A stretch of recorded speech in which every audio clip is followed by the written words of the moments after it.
रिपोर्टमध्ये काय यायचं ते येईल, परंतु तुम्ही कोणालाही विचारलं तर हा अपघात कोणीच मान्य करायला तयार नाही. हा घातपातच आहे असं प्रत्येकजण मान्य करतोय, म्हणजे बोलतोय.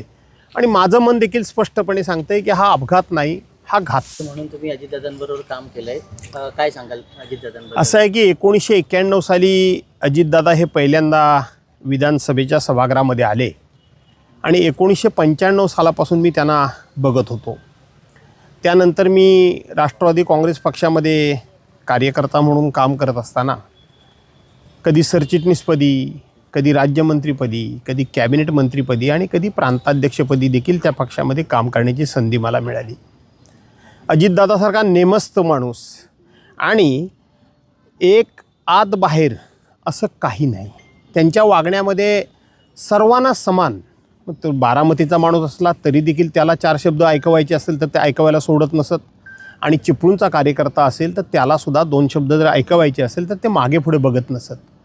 ही अशा स्वभावाची माणसं ही असतील, वरून फटकळ, वरून रागीट, वरून तापट वाटतात, पण ही मनातून निर्मळ असतात. निर्मळ. आणि अजितदादा हे मनाचे निर्मळ होते. अशा निर्मळ माणसाबरोबर काम करण्याचं भाग्य मला लाभलं होतं. आज त्याची पहिली जयंती साजरी होते, अजून त्यांचा अपघात की घातपात तो रिपोर्ट समोर आला नाही. मी सांगू का, रिपोर्टमध्ये काय यायचं ते येईल, परंतु तुम्ही कोणालाही विचारलं तर हा अपघात कोणीच मान्य करायला तयार नाही.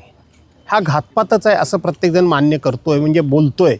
आणि माझं मन देखील स्पष्टपणे सांगतंय की हा अपघात नाही, हा घातपातच आहे. एकंदरीत घटनाक्रम बघितला आणि त्यानंतर ज्या पद्धतीनं चौकशी सुरू आहे आणि त्या चौकशीचा वेग बघितला, चौकशीची दिशा बघितली, तर अधिक संशय बळावतो की हा अपघात नसून घातपातच असावा, असा संशय बळवायला पुरेपूर जागा आहे. एक राजकीय प्रश्न, नीट आंदोलन जे सुरू आहे नीटच्या संदर्भात, त्या संदर्भात आज तुमचं स्टेटस आहे. तुम्ही असं म्हणलं की घेणाऱ्यापेक्षा देणारा पण तेवढाच दोषी असतो. स्वाभाविक आहे. नीट पेपर ज्यांनी चोरले त्यांच्यावर तर कारवाई झालीच पाहिजे, त्यांना तर शिक्षा झालीच पाहिजे. पण समाजामध्ये असा प्रामाणिकपणा आहे की चोरीची वस्तू मी खरेदी का करावी?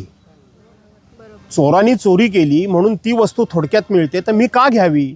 हा माझा स्वभाव धर्म जो आहे तो मी माझ्या स्टेटसमधून आज मांडलेला आहे, हस्ताक्षरामध्ये तो मांडलेला आहे की जेवढा, म्हणजे आपण असं म्हणतो की लाच देणारा जेवढा गुन्हेगार तेवढा घेणारा गुन्हेगार, असं आपण शासकीय भाषेत म्हणतो. माझं तर म्हणणं की नैतिकतेचं अधःपतन जर झालं तर अशा पद्धतीच्या चोरांना आपण शिक्षा देऊ, पण दुसऱ्या मार्गानं दुसऱ्या प्रकारच्या चोऱ्या होणारच नाहीत असं म्हणता येणार नाही. म्हणून मी नैतिकतेवर भर दिलेला आहे. नैतिकता ही लोप पावता कामा नये, हे माझं ठाम मत आहे.